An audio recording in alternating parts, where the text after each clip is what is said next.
네, 안녕하세요. 반갑습니다. 지산대표 고대표입니다. 반갑습니다. 날씨가 굉장히 춥습니다. 건강관리 하시길 바라겠고요.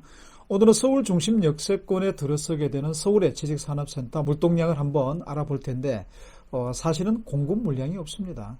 이렇게 부동산에서 공급 물량이 없을 때는 가격이 폭등을 하는데 금리라고 하는 것 때문에 가격을 잠재워주고 있죠. 일시적인 현상이라고 보고요. 금리가 완화된다라고 한다면요, 지금의 이 물량도 금방 소진될 가능성이 상당히 높습니다.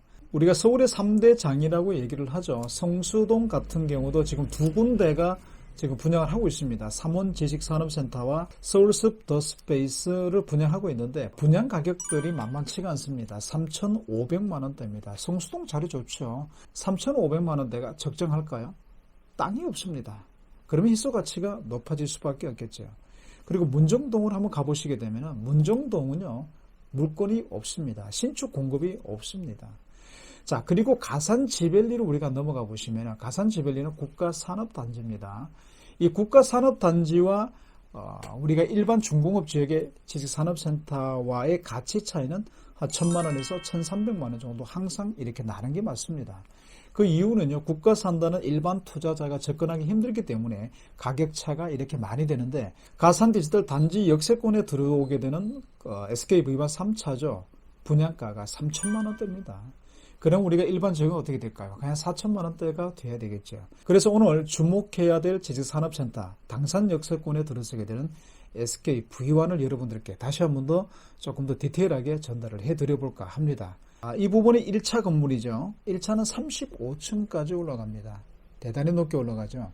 지금까지 35층짜리 지식산업센터는 없습니다. 당산 역세권이기 때문에 가능한 거예요. 1차는 거의 끝났습니다. 한강 뷰가 나오는 것들은 이 고금리 시기에도 70%가 계약이다. 돈이 다 들어왔다는 얘기예요. 지금 새로 시작하는 2차. 같은 SKV1인데 2차를 공급을 하고 있습니다. 당산 SKV1은 평균 가격대가 3,000만 원대입니다. 고층 같은 경우는 조금 더 많이 비싸죠. 8층 기준으로 해서 평균 분양가가 한 3,000만 원대가 됩니다. 그럼 이 3,000만 원대보다도 우리가 조금 더 효율적으로 조금 더 저렴하게 받을 수 있는 방법이 있는지 없는지를 한번 살펴보겠습니다. 자, 우리가 평면 설계도를 쭉 보시게 되면은요, 우리가 이런 것들 보이죠? 네, 발코니가 보입니다. 이거는 서비스 면적입니다, 여러분들.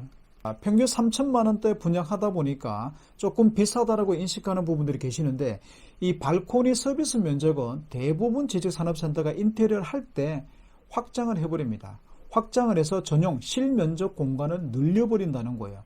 그러면 실질적으로 쓰시는 분들은 전용 면적만 쓰는 게 아니라 발코니까지 확장을 해버리기 때문에 이렇게 늘어나는 거죠. 더 많이 사용한다는 거고요. 그리고 임대를 우리가 낼 때도 기준이 뭐냐면 실면적입니다. 실면적 기준으로 임대를 내기 때문에 평수가 더 늘어나니까 임대료가 더 늘어나는 거죠. 그런 효과가 있다는 겁니다. 그래서 실질적으로 3,000만 원이지만 3,000만 원 이하 때 분양받은 효과가 날 수밖에 없다는 겁니다. 그럼 우리가 계산을 해보게 되면은요, 가장 인기 좋은 쪽이 어디냐면 바로 9호 라인입니다.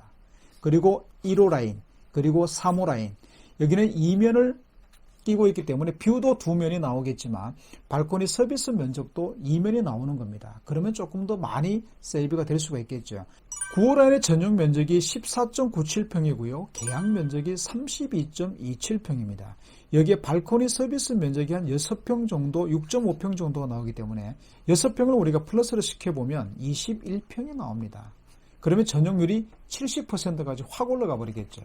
그럼 계약 면적이 45.5평 정도가 나오겠죠. 그럼 10억 2천만 원을 갖다가 45평으로 환산을 해보게 되면 평당 금액이 2,241만 원 정도가 나온다는 겁니다.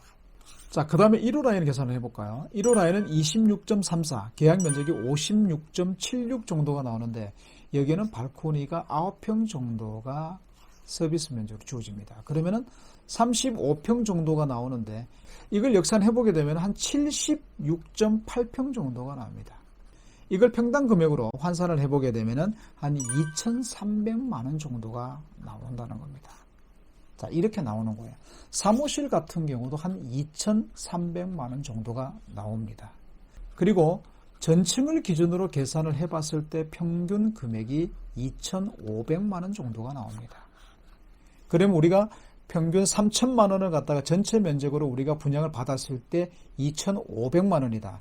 당산 역세권이 어떤 역세권입니까? 2호선과 9호선, 향후 미래 목동선까지 들어오는 트리플 역세권이고요. 한강 라인에 붙어 있고요. 그리고 여의도를 끼고 있습니다. 서울 3도심 중에 한 곳입니다. 얼마나 입지가 좋습니까? 자, 지금부터는 전층을 우리가 구매를 했을 때와 일반 통매매를 구매를 했을 때 우리가 차이를 한번 비교를 해보겠습니다. 당산 초역세권의 땅값이 얼마냐면은 평당 금액이 1억 5천만 원입니다, 여러분들. 일반 매매로 샀을 때. 그러면 계산 한번 해볼까요? 지금 현재 전용 면적이 154평입니다. 주어진 전용 면적이. 여기에 확장을 하게 되면은 37평 정도가 확장을 합니다. 그러면은 한 200평 정도가 나오겠죠. 우리가 통매매로 산다고 했을 때 200평 정도를 이용을 하려면은 대지 100평짜리 정도를 구매를 해야 된다는 거예요. 그러면 땅값만 얼마입니까? 한 150억 정도가 나오죠. 이것만 들어가는 게 아니죠. 또 리모델링비도 또 들어갈 수가 있는 겁니다. 우리가 빌라를 살 것인가 아파트를 살 것인가의 차이다라고 보시면 됩니다. 그리고 주차 공간이 너무나 잘 되어 있죠. 지식산업센터라고 하는 것은 이런 편리성과 가치적인 측면이 같이 동반을 하기 때문에 훨씬 이익이 될 수밖에 없다는 얘기입니다. 네, 오늘은 여러분들께 당산 SKV1을 조금 더 디테일하게 제가 계산을 해봐 드렸는데 어떻습니까? 평균 3천만 원 분양가라고 하더라도 가산 지벨리보다도 월등한 가치가 있고요. 그리고 성수동보다도 월등하게 저렴합니다. 그리고 평균 3천만 원 이하까지도 충분히 받을 수 있는 그런 방법들이 있기 때문에 꼭 우리가 평균 3천만 원에 우리가 초점을 맞추지 마시고요. 우리가 확장을 했을 때 세이브할 수 있는 그런 부분들에 우리가 초점을 맞춰보신다면 서울 쪽에 반드시 기업의 이전이나 사옥을 계획하시는 분들은 충분히 해답이 나올 수가 있다고 생각을 합니다. 자, 감사합니다.